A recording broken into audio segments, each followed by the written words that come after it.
Gengs, pada kenyataannya emang hampir nggak ada tempat untuk orang-orang jujur di Indonesia. Orang-orang yang jujur di Indonesia harus berani mengorbankan hidupnya mereka sendiri. Setelah aku lulus dari kuliah, saat itu aku masih idealis banget dan aku pengen berkontribusi kepada masyarakat. Kenapa? Karena aku adalah orang yang suka traveling, dan saat aku traveling, aku suka banget untuk pergi ke pedalaman-pedalaman. Aku pernah masuk ke pedalaman di Flores yang jalannya aja bahkan masih rusak parah ya. Dan aku pernah masuk pedalaman-pedalaman di Lombok yang anak-anak kecilnya itu masih main dari botol-botol bekas dijadiin mainan karena saking mereka nggak punya uang. Aku ngelihat gimana masyarakat Indonesia rumahnya itu masih bolong-bolong, gengs, di pedalaman-pedalaman sana. Listrik kadang-kadang belum masuk, fasilitas bener-bener minim dan hampir nggak ada.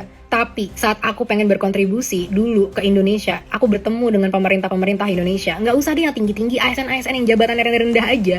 Semuanya minta imbalan.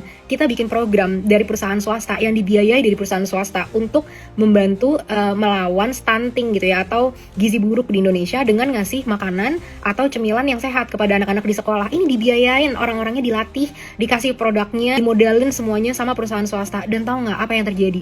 Setiap aku ketemu beberapa pemerintah, nggak semua, tapi beberapa, itu selalu minta imbalan. Terus program ini apa untungnya buat saya? Apa untungnya buat sekolah? Jadi namanya korupsi itu udah masuk ke semua lini masyarakat, nggak cuma di pemerintah-pemerintah atas, tapi di bawah semuanya udah korup semuanya.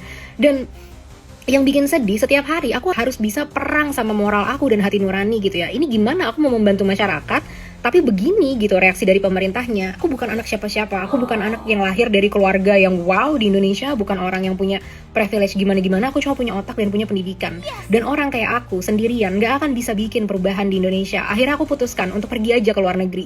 Dan apa yang terjadi teman-teman? Dengan kejujuran moral yang aku punya, aku sangat sukses di luar negeri. Gak cuma di Asia, tapi juga di Eropa. Kejujuran aku tuh dihargain, otak aku, kecerdasan aku, mereka gak ngelihat background aku, mereka gak ngelihat aku datang dari keluarga mana. Semua yang aku katakan selama itu masuk logika selalu dianggap, dan karirku naik secara pesat tinggal di luar negeri.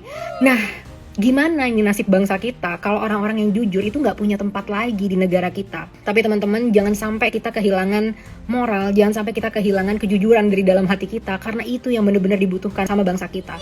Aku berjanji kalau suatu saat memang aku udah berhasil membiayai segala macam hidupku dengan kualitas hidup yang aku mau, aku ingin banget mendedikasikan hidupku untuk ikut berkontribusi ngebangun negaraku yang sangat aku sayang ini. Tapi saat itu tiba, aku memastikan bahwa moralku sudah tidak bisa dibeli lagi dengan apapun, karena hidupku sudah sangat cukup. Please, untuk kita semua, jaga moral kita, jaga kejujuran kita, dan jangan sampai hancur dengan apapun yang terjadi di pemerintahan kita. Karena Indonesia tidak kekurangan orang pintar, Indonesia kekurangan orang jujur yang benar-benar baik dan mau berkontribusi kepada masyarakat, yang moralnya nggak bisa dibeli dengan uang berapapun.